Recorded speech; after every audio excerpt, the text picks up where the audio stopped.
Bienvenidos a Bartolomeo Meo, fans de los Mugiwara. Ha tardado, pero por fin pudimos tener una silueta de Joy Boy, y lo sorprendente de la misma es que podría pasar como una silueta de Luffy, ¿verdad? Ya intuíamos que tendrían el sombrero de paja y el poder en común, tanto de fruta como de haki. Nos han mostrado lo que Luffy llegará a poder hacer con su Haki del Rey, o incluso la voz de todas las cosas, que les permite comunicarse con Nemeth, Zunisha o los Reyes Marinos.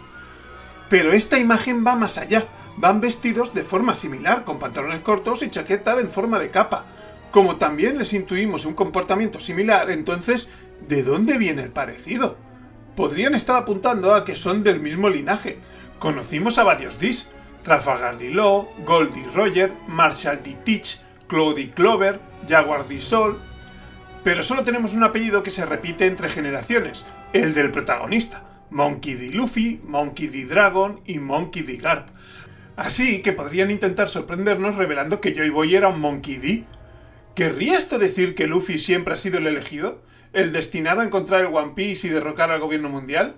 Bueno, lo de que sea descendiente solo es una conjetura, así que lo que podemos decir es que de momento lo que tenemos es que sí, es el elegido, pero el elegido por Shanks. Él es el que le cede el sombrero y también por el que Luffy obtiene la fruta de Nika.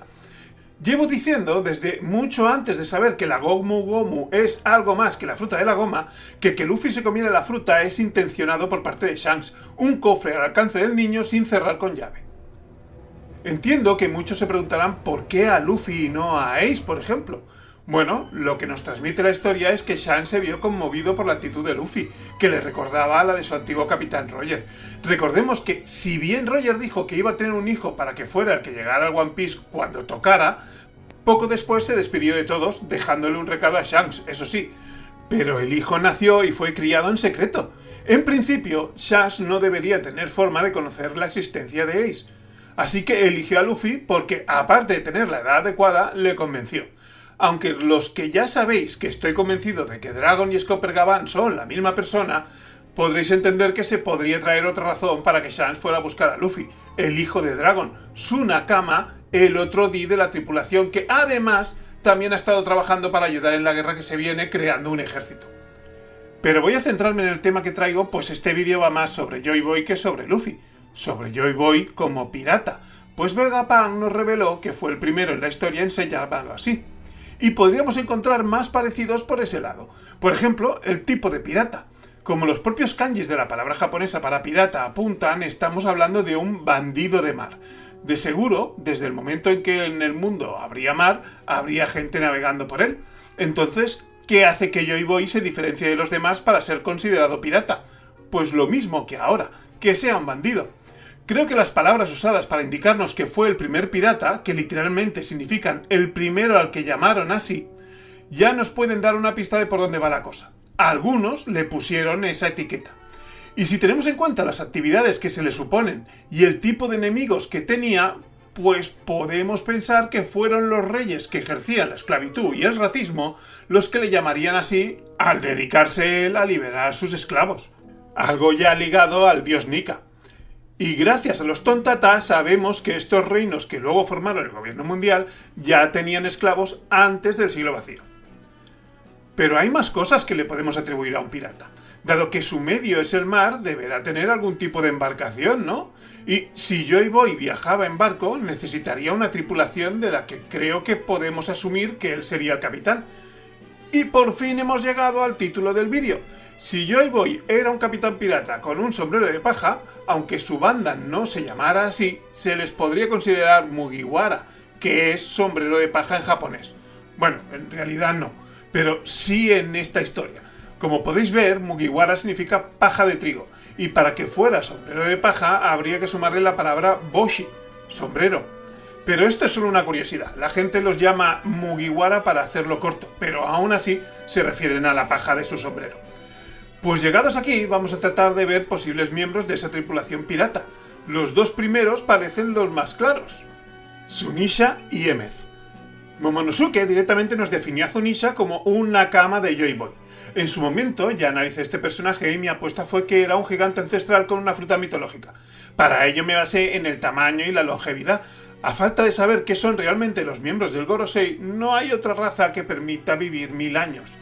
Podríamos pensar en el poder de la Ope no Mi, pero realmente nos han querido mostrar a Sunisha como alguien muy anciano, ¿verdad? El caso de Emmett es parecido, y aunque directamente no nos hayan dicho que era Nakama de Joy Boy, él dice que ya le ha salvado muchas veces, lo que indica una relación larga. Este personaje me tiene desconcertado porque se comporta y razona como un ser vivo mientras que tiene una apariencia artificial. En un vídeo anterior apunté a que podría ser un homie, que es lo que ya hemos visto parecido, pero si ya es difícil encontrar a alguien que pueda vivir 1000 años, haría falta un usuario de la Soru no Mi que pudiera regalar 1000 años suyos. Lo veo complicado. Como también hemos visto este comportamiento en los autómatas del Reino Antiguo, ahí podríamos tener otra posibilidad, pero que tenga el tamaño, los cuernos y la vestimenta de un gigante ancestral me tiene loco. De todas formas, tanto si es un homie como si es un autómata, se necesita que se haya construido el robot, ¿verdad? Así que su cuerpo debe ser artificial sí o sí. Pero aquí tenemos otro personaje como un gigante ancestral, como sospecho de Zunisha, y ambos solo se comunican con la voz de todas las cosas. Y el único gigante ancestral que hemos visto vivo, Oars Jr., podía hablar.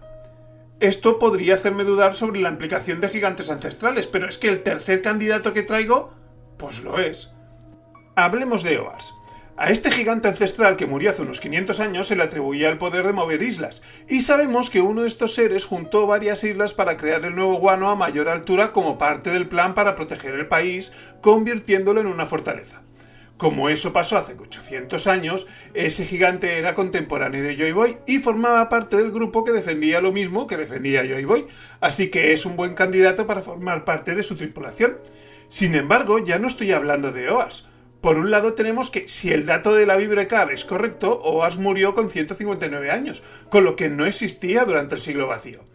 Pero, independientemente de la Vibrecar, tampoco podría ser el que juntó las islas para hacer un nuevo Wano, porque tenemos el cráneo y la espada del que lo hizo ahí mismo, en Onigashima, y el cadáver de Oars tenía cabeza. Así que, como los Oars parecen haber formado una dinastía, y ya hemos conocido a Oars y Oars Jr., llamaremos a este Oars Senior para entendernos. Bueno, pues parece que nos está quedando una tripulación difícil de gestionar. Aunque no hayamos acertado con los tres, un solo gigante ancestral ya complicaría el tema, ¿verdad? ¿Qué barco puede usar Joy Boy para nakamas de ese tamaño? Pues básicamente el barco más grande del mundo. Y vaya por Dios, resulta que el barco más grande del mundo viene del siglo vacío y fue entregado por Joy Boy, el Noah. Así que podríamos tener la teoría de que el Noah pudo ser el barco de Joy Boy. Aunque ya tenemos ejemplos de tripulaciones con nakamas que no caben en barcos. Oars Jr. llegó a Marineford andando y a San Juan Wolf, de la tripulación de Kurohige, siempre le hemos visto fuera del barco por razones obvias. Con lo que parece que una opción es que les acompañen caminando.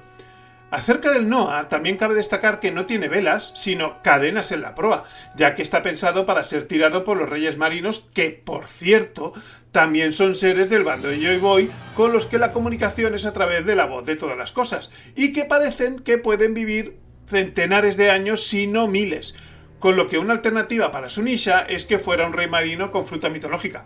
Ahí lo dejo. Pero daros cuenta de la imagen a la que hemos llegado. ¿Os imagináis a Joy Boy llegando a una isla en el Noah, tirado por 3 reyes marinos y acompañado por 2 o 3 gigantes ancestrales? Desde luego sería tan intimidante que no me ve a nadie planteándose plantarle cara. Eso sí podría ser una razón para que varios reinos se juntaran para ver qué artimañas podrían usar para derrotarle, sin tener que pelear de frente. Sigamos buscando posibles miembros porque en este caso no debería resultar difícil. ¿Cuántos personajes podemos conocer que estuvieran vivos hace 800 años? Y si quitamos a Im y al Gorosei, pues básicamente los que queden son los que podemos tratar. Y relacionado con Oars, o más bien, con los zombies de Moria, podríamos tener a alguien perfecto para el papel de espadachín del capitán de estos Mugiwaras ancestrales, Kimotsuki Ryuma. Es verdad que parece que no tenemos información suficiente como para colocar a Ryuma en el siglo vacío. Yukimaru simplemente describe a Ryuma como un samurái que murió hace cientos de años. Pero más adelante nos cuenta que hace mucho tiempo Wano era conocido como el país del oro y que llegaban piratas para intentar robar y gente enviada por los aristócratas del mundo para intentar gobernarlo. Y él era el que los echaba. Si el país de oro es el que está sumergido, significaría que Ryoma vivió durante o antes del siglo vacío. Y si esos aristócratas del mundo son los que luego serían el gobierno mundial, lo tendríamos colocado por el siglo vacío más o menos. En realidad, solo que mencione piratas ya hace que tenga que ser después de que Joy Boy se hiciera a la mar, porque si no, no habría sido el primero. Así que existe una buena posibilidad de que la mano derecha de Joy Boy fuera un antepasado de Zoro, y eso me parece la hostia. Siguiendo con ancestros de Mugiwaras, tenemos a una persona considerada miembro de la banda, aunque haga mucho tiempo que no esté con ellos, y que tiene un antepasado conocido en el siglo vacío que, como los Shimotsuki, también se parece físicamente. Hablamos de Vivi. Lily fue una Di de la familia Nefertari que trabajó contra el gobierno mundial, al parecer traicionando a Im. O algo la hizo cambiar de parecer o ya estaba en el bando de Joy Boy desde el principio. Pero es fácil imaginarse una historia paralela de ella con Joy Boy y compañía como la de Vivi con nuestros Mugiwaras actuales. Como mínimo, y de igual forma que se puede decir con la Shirahoshi del pasado, Joy Boy y ella tuvieron que interactuar. ¿Quién más podemos tener de esa época y relacionado con los aliados del Reino Antiguo? Bueno, hay alguien que sabemos que llegó del siglo vacío y lo hizo con 26 años, así que no sabemos cuántos de esos años los pasó allí, a Matsuki Toki. Como todos los que vienen de esa época, tenía una misión para ayudar al plan de Joy Boy de venganza contra el gobierno mundial. La suya estaba en el país de Wano y era donde quería ir y donde finalmente fue.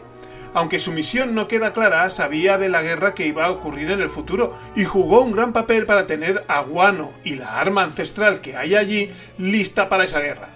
Comentó que nunca había estado en Wano, con lo que su familia debió de ir a vivir a otra isla.